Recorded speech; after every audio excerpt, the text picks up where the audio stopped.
family. They've been good to me this year. It's been a rough year on me. I've been trying to quit smoking, and I swear to God it's going to kill me quicker than cigarettes would have. And anybody who's ever tried to quit knows exactly what I'm talking about. It is the hardest thing you will ever do in your life.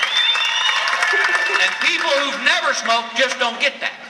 It's like my wife goes, I don't understand why you just don't quit, Bill. Just put them down and quit. And I go, baby, I am trying. It is hard. She goes, I'm sorry, Bill. I don't understand why you just don't quit. And I go, all right, why don't you quit yelling?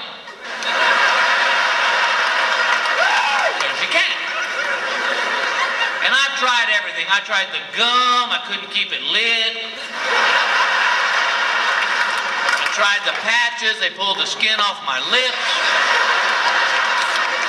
Finally, my wife goes, why don't you try acupuncture? And I go, whoa, whoa, whoa, whoa. I go, isn't that where they screw those little needles into you? She goes, yeah. And I go, why don't you try waking up? I'm not going to let somebody screw little needles into me. She goes, Bill, it's your last option.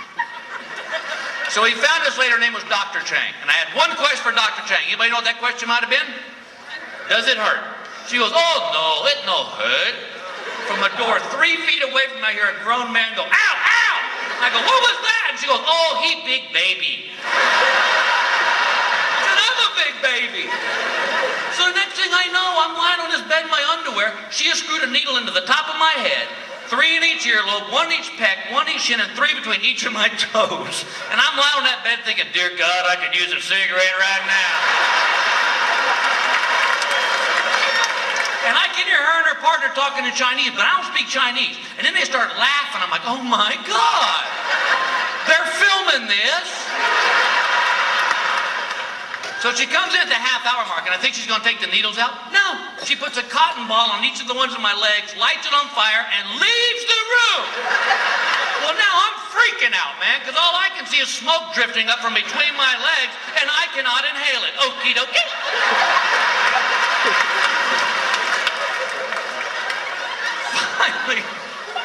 Finally, at the hour mark, she comes in, she takes the needles out, and she goes, you come back tomorrow for another treatment. I said, well, let's just book that right now. Hey, after that, I'll schedule a prostate exam. This will be a big old day for me. So I put my ball cap on, and I'll go home and take a shower because I've sweated through this whole ordeal.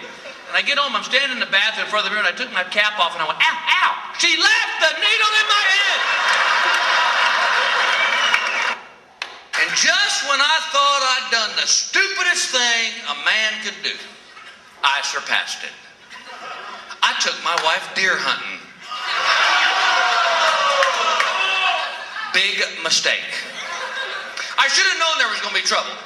We're driving out to where we're going to go hunting, and we're passing these deer crossing signs. And my wife, who's the smartest person I've ever met in my life, literally said, why do they put those out there? Deer can't read.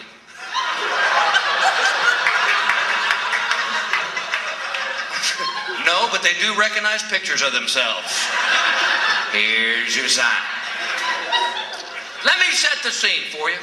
I got on camouflage pants, I got on a camouflage jacket, I got camouflage paint on my face.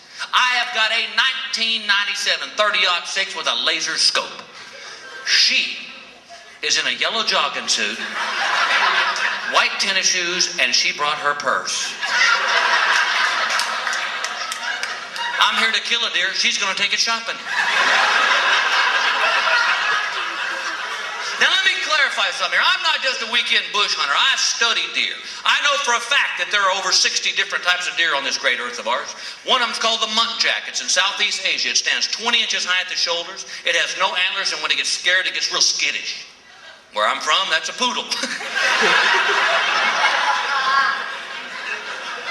I know that there are basically 3 ways to hunt a deer. You can do the stalk. That's where you get on your feet and you walk and you try to sneak up on that buck of your choice.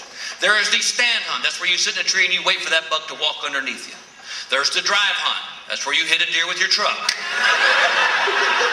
For those of you taking notes, the third one's the easiest. So my wife and I are up on the deer stand, and any you hunters out there, you know what I'm talking about. It's the perfect time of day. It's still morning, it's dark, it's cold.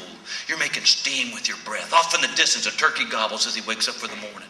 In the distance, a squirrel scampers through the dead leaves. It's the perfect time of day. It's quiet. Kinda. Because in the darkness, I keep hearing this.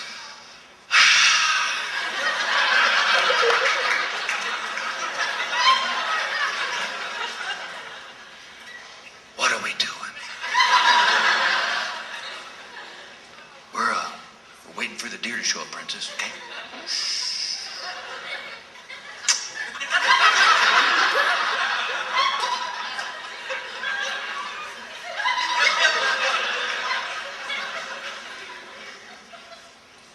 What time do they show up?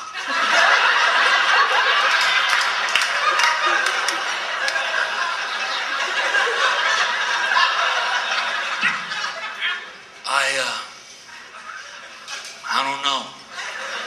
They didn't return the phone call to set up the meeting. Now please be quiet. Bill, I've got to pee. Well, there's a coffee can. Here's a wake-up call. The sun has come up, and in the clearing stands a buck. If he's 10 points, he's 15, and I'm just... Thank you, God. You are on the wall. And this is what I hear. Oh, isn't he cute? He looks like Bambi's dad. Remember we saw the movie with the kids? Yes, I remember the movie was a cartoon. Now shut up. Well, you're not going to shoot him, are you? What do you think I brought this gun for? Protection? You think that deer might run up this tree and rob us? She freaks. She starts going, run,